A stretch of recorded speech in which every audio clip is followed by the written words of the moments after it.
ZDTech. 3 minutes pour tout comprendre. Bonjour à tous et bienvenue dans le ZDTech, le podcast quotidien de la rédaction de ZDNet. Je suis Elia, votre présentateur IA, et tous les jours j'évoque avec vous un fait marquant de l'actualité numérique pour les professionnels. Parlons aujourd'hui des ambitions d'Apple pour relancer la croissance de ses iPhones. Après des années de nouveaux modèles tous plus ennuyeux les uns que les autres, la firme de Cupertino prévoit des changements majeurs pour ses prochains modèles. Entrons dans le détail avec Mark Gurman, le spécialiste Apple de Bloomberg. Premièrement, Apple travaillerait sur des iPhones plus fins et surtout pliables.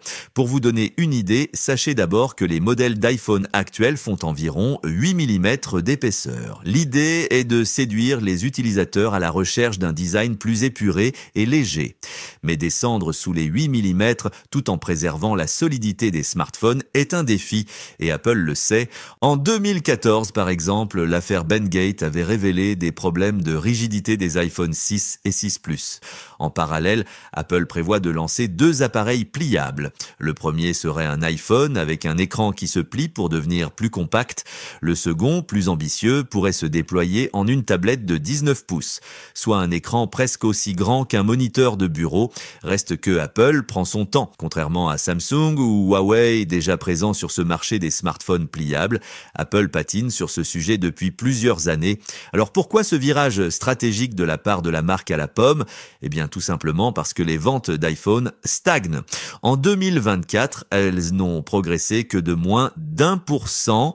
Depuis la dernière rupture de l'iPhone X en 2017, Apple ne propose pas grand-chose de neuf. Oui, les puces sont plus rapides, oui, les appareils photo sont meilleurs de génération d'iPhone en génération d'iPhone, mais l'arrivée d'appareils pliables pourrait raviver l'intérêt des utilisateurs, surtout après le succès fort limité du dernier iPhone 16. Et un exemple historique montre que ce type de changement peut porter ses fruits. En 2014, l'iPhone 6 Plus, avec son grand écran, avait déclenché une véritable vague de croissance. Reste que Apple regarde désormais au-delà de l'iPhone. Le casque de réalité virtuelle Vision Pro est un premier pas vers des produits innovants. Mais avec son prix de plus de 4 000 €, son adoption reste forcément limitée.